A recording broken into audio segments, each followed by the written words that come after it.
Hello दोस्तों, कैसे हैं आप सब? भाई उम्मीद करते हैं आप एकदम मस्त होंगे। दोस्तों आज हम आपके लिए एक ऐसी वीडियो लेकर आए हैं जिसे देखने के बाद आप भी हमारी तरह बहुत सारे सवालों में गुम हो जाएंगे। जैसे क्या सच में यूएफओ होते हैं? क्या कोई मरा हुआ इंसान फोटो में आ सकता है? बबुश्का लेडी कौन है जिसकी हकीकत आज तक कोई नहीं जान पाया? आखिर कौन था जिसने 18वीं सदी में टी शर्ट और शॉर्ट्स पहने? क्या ये वाकई इंसान था या फिर कोई और? अगर आप भी जानना चाहते हैं इन सभी सवालों के जवाब तो बने रहिएगा हमारे साथ वीडियो के आखिर तक। चलिए फिर वीडियो शुरू करते हैं। Number 1, statue of liberty arrives in USA. सबसे पहले हम बात करते हैं स्टैचू ऑफ लिबर्टी की। जिस तरह आईफिल टावर दुनिया में अपनी अलग पहचान रखता है, ठीक उसी तरह स्टैचू ऑफ लिबर्टी भी अपनी अलग पहचान रखता है। ये लंबी विशाल मूर्ति लोगों के दिलों में खास जगह बनाए हुए है। इसे देखकर ऐसा बिल्कुल नहीं लगता कि ये मूर्ति किसी इंसान द्वारा बनाई गई है, क्योंकि किसी भी मूर्ति को इस ऊंचाई तक बनाना और वो भी इस खास डिजाइन में तैयार करना नामुमकिन है। इस स्टैचू को 21 बक्सों में फ्रांस से भेजा गया था, जिसकी कीमत थी करीब $10 मिलियन।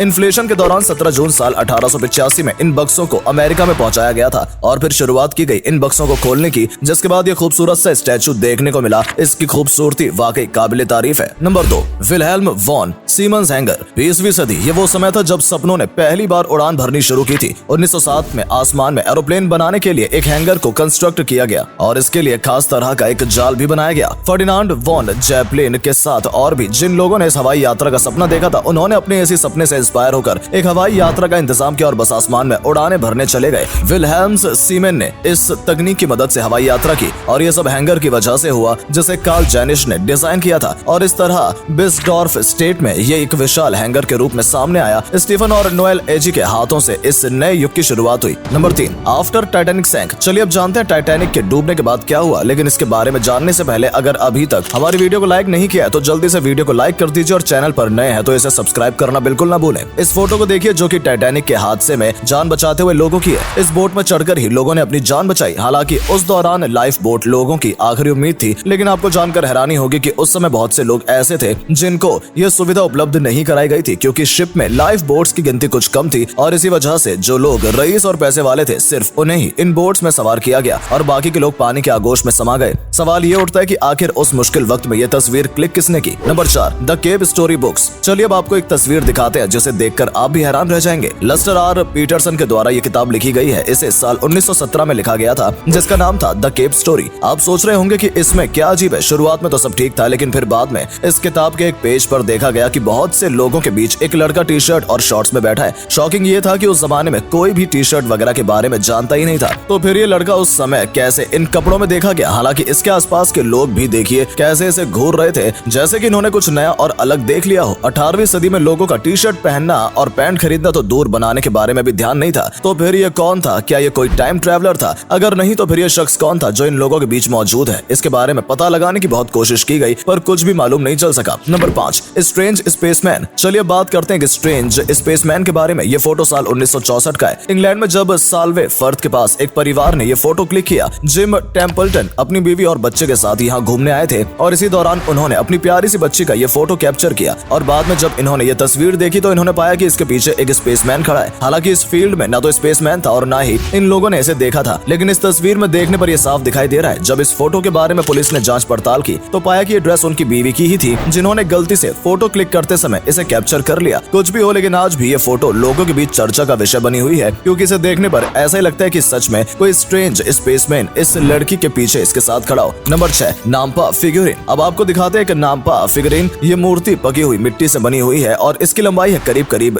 1.5 इंच। इसे देखकर बहुत से सवाल लोगों के मन में घूमने लगे। साल 1889 में नाम्पा इडाहो के पास ये मिट्टी की खौफनाक गुड़िया दिखाई दी थी, जो कि लाल कपड़ों में लिपटी हुई थी और इतना ही नहीं बल्कि इसे गहने, जेवर वगैरह भी पहनाए गए थे। इसका पहनावा देख लोगों को यही लग रहा था कि ये 2 मिलियन सालों से ज्यादा पुरानी है। लेकिन सवाल ये उठता है कि जब आखिर ये आई कहां से थी? क्या ये वाकई खुदाई के दौरान जमीन से बाहर निकली है या फिर इसका अस्तित्व कुछ और ही है? आपको क्या लगता है? कमेंट सेक्शन में लिखकर जरूर बताएं। नंबर 7, यूएफओ इन पेंटिंग। आजकल बहुत से लोगों के दिलो दिमाग में ये बात घूमती रहती है कि क्या वाकई इस दुनिया में या हमारे आसपास यूएफओ मौजूद हैं, क्योंकि कई बार यूएफओ के कुछ निशानात देखे गए हैं, लेकिन आज तक इनकी असलियत का कोई भी सच नहीं जान पाया है। जैसे इस तस्वीर को देखिए जो कि इटालियन पेंटर डोमेनिको गिरलैंडालो ने बनाई थी। वर्जिन मैरी और सेंट जॉन द बैप्टिस्ट के बीच इस यूएफओ को देखिए जो कि आसमान में कुछ अलग ही चमक बिखेरता हुआ नजर आ रहा है। इससे जिसने भी देखा वो इसकी हकीकत जानने में जुट गया। कुछ लोगों का कहना था कि यह भगवान का चमत्कार है और इनकी शक्ति है, तो कुछ लोगों का कहना था कि आसमान में मौजूद यूएफओ जैसा है, लेकिन कोई भी इसके बारे में कोई ठोस सबूत इकट्ठा नहीं कर सका और यह तस्वीर आज भी एक रहस्य बनी हुई है। Number number 8, Babushka Lady. अब बात करते हैं बबुश्का लेडी के बारे में, लेकिन इसका राज जानने से पहले अगर आपने अभी तक हमारी वीडियो को लाइक नहीं किया है तो जल्दी से वीडियो को लाइक कर दीजिए। बात है साल 1963 की, जब डेली प्लाजा में प्रेसिडेंट जॉन एफ कैनेडी की दर्दनाक तरीके से हत्या कर दी गई। जब इनका खून हुआ तो वहां मौजूद आए लोगों के बीच अफरा तफरी का माहौल बन गया। हर कोई इस मर्डर से खौफजदा था और अपनी जान बचाने की कोशिश में इधर उधर भाग रहा था। हर तरफ कोहराम मचा हुआ था, लेकिन इसी बीच एक ऐसी औरत भी थी जिसके चेहरे पर एक भी शिकन नहीं दिखी थी। ये औरत रशियन स्टाइल में स्कार्फ बांधे खड़ी थी और ये सब देखकर भी वो यही इस पूरे नजारे का मजा लेती है, लेकिन अपनी जान की परवाह नहीं करती और ये पूरा सीन अपने कैमरे में कैप्चर भी करती है। जब इस औरत का ये कारनामा लोगों के सामने आया तो हर कोई इसे शक और हैरानगी की निगाहों से देखने लगा और इसलिए इसे बाद में तलाश भी किया गया, पर इस औरत का कहीं कुछ पता नहीं चला। बस इसे तस्वीर में ही देखा जा सकता है, रियल में इसका कोई नामो निशान नहीं है। वाकई बहुत हैरानी की बात है। Number 9, Freddie Jackson photograph. इस फोटो को साल 1919 में खींचा गया था और इसके फोटोग्राफर थे